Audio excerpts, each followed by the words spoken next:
Assalamualaikum warahmatullahi wabarakatuh. Pemirsa, semoga sehat selalu. Ya, perjalanan di tengah dari hutan karet. Ini berada di lereng Gunung Kelut Kediri, saudaraku. Di Desa Babatan, Kediri. Nah, saya akan mengunjungi tempat yang mana tempat tersebut dulu di zaman PKI ya, merupakan tempat pembuangan mayat orang-orang PKI dulu. Dan ada salah satu bisa dibilang pendekar, orang sakti ya. Orang sakti inilah yang oleh warga dijuluki seorang jagoan, sehingga lambat laun makamnya dinamakan makam jago, orang jagoan ya. Tapi beliau ini ya melawan orang-orang PKI, entah karena dikeroyok sehingga meninggal begitu. Nah, menjadi keanehan tersendiri ketika seseorang berziarah begitu ke makam jago ini. Menurut warga, ada yang ketika berziarah ke makam jago ini tidak sedikit yang melihat penampakan atau sosok dari yang pernah melawan PKI ini, menampakkan diri kepada para peziarah. Dan banyak yang menduga dan mempercayai di masa hidupnya makam jago ini merupakan orang yang sakti mandraguna, yang mempunyai ajian rawa rontek dan pancasona.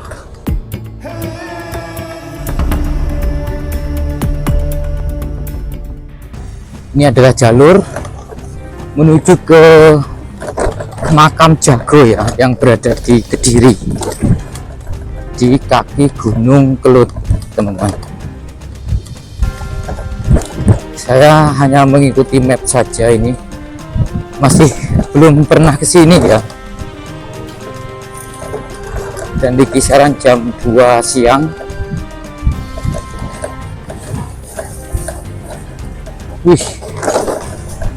melewati tengah-tengah kebun tebu,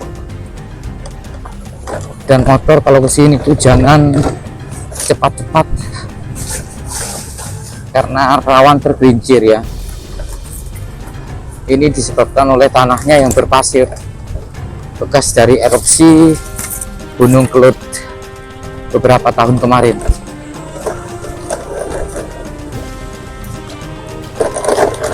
Untungnya masih ada sinyal sehingga mapsnya masih jalan. Oke, ini sudah di kisaran setengah jam saya keluar dari hutan, terus masuk ke ini, tengah-tengah dari kebun tebu ini. Wih, lumayan menantang. Itu ada teman saya di depan. Jadi area ini teman-teman ya, sepanjang ataupun seluas wilayah ini di zaman PKI dulu, hampir setiap hari warga sering menemukan mayat tanpa identitas di wilayah perkebunan tebu ini.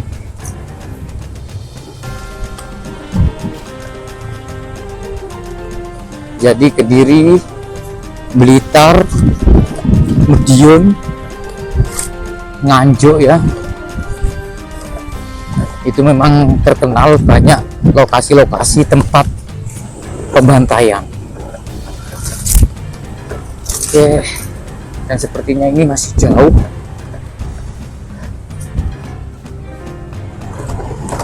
saya off dulu, nanti kalau sudah nyampe tak on lagi ya.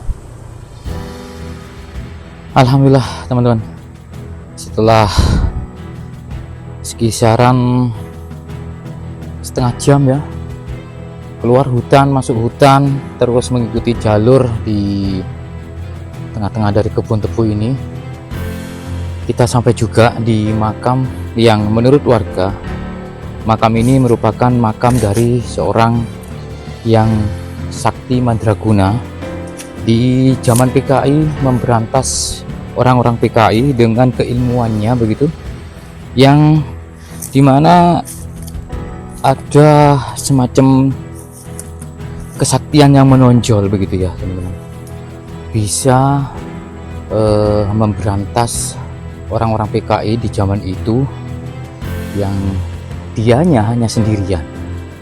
Dan seperti yang saya ceritakan di awal, mungkin apa yang diceritakan oleh warga bahwasanya orang ini mempunyai ajian rengga gunung, pancasona begitu, atau rawa rontek mungkin, sehingga ketika di dalam pertarungannya dia sudah hampir meninggal begitu, bisa pulih dengan sendirinya saudaraku ya, pulih dengan sendirinya. Dan ya itu tadi, kemungkinan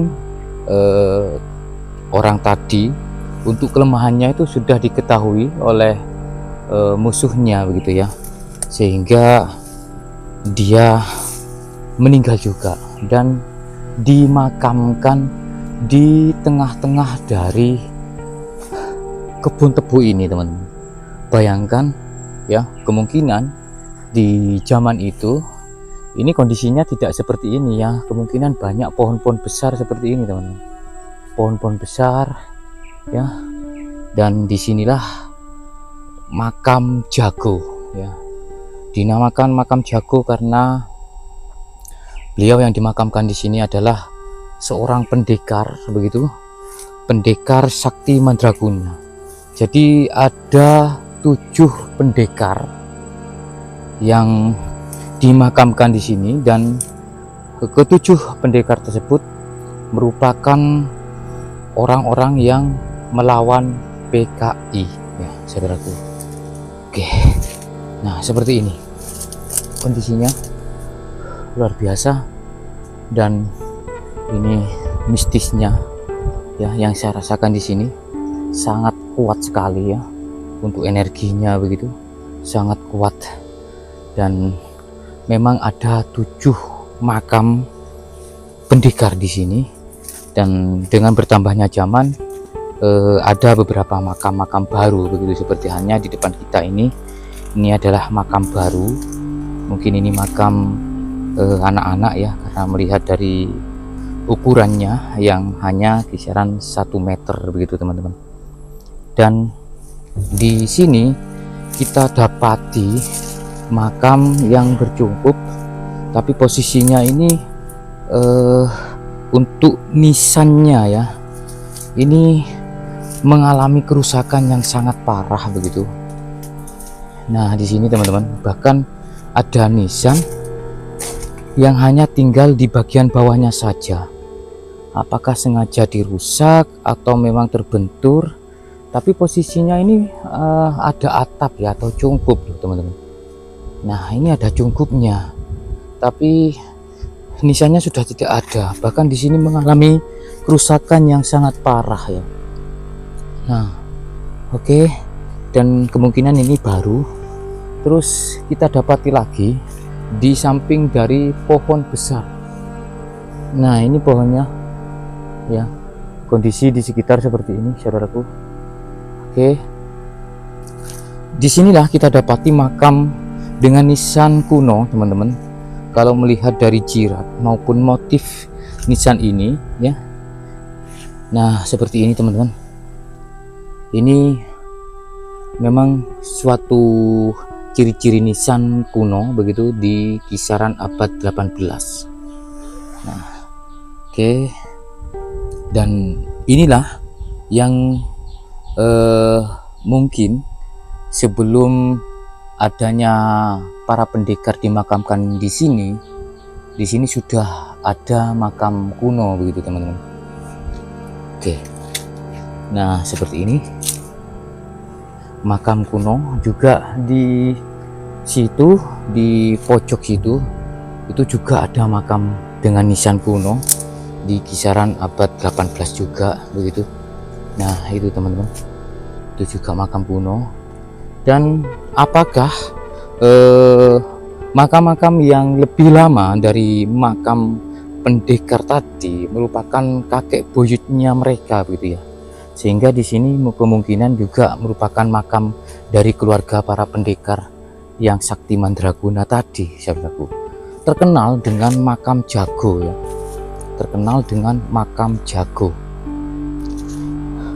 Nah disinilah kita dapati dari 7 pendekar tadi, untuk makamnya 1 ya, terus itu 2, terus 3 ya, dan ini 4 teman-teman. Terus di pojok sana ada, nah ini saudaraku barusan 4 ya. Nah ini teman-teman 5, nisannya sudah pada ini patah. 7, oke. Terus ini yang dimaksud dengan makam jago ya. Kata jago tadi merupakan julukan dari seorang pendekar ya, seorang pendekar, seorang jagoan yang berada di daerah Kediri, saudaraku. Nah berada di wilayah Kediri, tepatnya di Peloso ya, Peloso Wetan ya, Kecamatan Peloso Wetan gitu. Nah ini adalah makam jago, dan beda sendiri untuk batu nisannya. Ini memang makam dengan batu nisan yang mirip gada ya, atau pentung ya. Ini beda sendiri dan lebih tinggi, lebih besar begitu ya. Makam dari makam jago ini lebih besar dan lebih tinggi begitu. Dan untuk nisannya ini terbuat dari batu ya, bukan hasil dari cetakan racikan semen begitu seperti hanya di depan ini, tapi lebih menggunakan batu andesit kalau nggak salah ini. Jadi inilah makam jago, makamnya seorang pendekar. 7 pendekar yang dimakamkan di sini yang pada waktu itu melawan PKI, saudaraku. Warga yang melihat maupun yang melintasi di pemakaman ini, ada memang kejadian-kejadian yang di luar nalar. Seperti halnya di makam ini pernah ada salah satu warga yang mengalami makam ini mengeluarkan cahaya, saudaraku. Mengeluarkan cahaya dari tengah atau di lubang ini, saudaraku. Nah, mengeluarkan cahaya dari sini. Terus karena memang ini jauh dari pemukiman, hanya orang yang pergi ke ladang yang melintasi di jalan yang saya lewatin barusan. Jadi para warga itu sekilas memang ada yang terbiasa ketika melihat cahaya itu, ada yang kaget teman-teman, sehingga mereka itu mengindikasikan bahwasanya makam-makam ini bagian dari makam keramat, teman-teman. Luar biasa. Dan adanya pohon-pohon besar ini juga menjadi saksi bisu tentang peradaban yang ada di sini dulu ya. Karena memang di zaman kerajaan, Gunung Kelut merupakan sentral pemujaan juga di zaman kerajaan Daha Kediri serta dari kerajaan Majapahit. Ya, dari sini teman-teman, dengan adanya makam jago ini sedikit pelajaran bagi kita bahwasannya meskipun kita mempunyai kesaktian yang mandraguna begitu ya, tapi di sisi lain kita harus pandai-pandai menyimpan kelemahan kita supaya tidak diketahui orang lain. Karena kalau kelemahan itu sendiri sudah diketahui, nah disitulah ya kita nantinya akan mudah dikelabuhi seperti itu. Oke, terima kasih teman-teman. Dari Makam Jago, Kediri, Jawa Timur melaporkan. Assalamualaikum warahmatullahi wabarakatuh. Rahayu.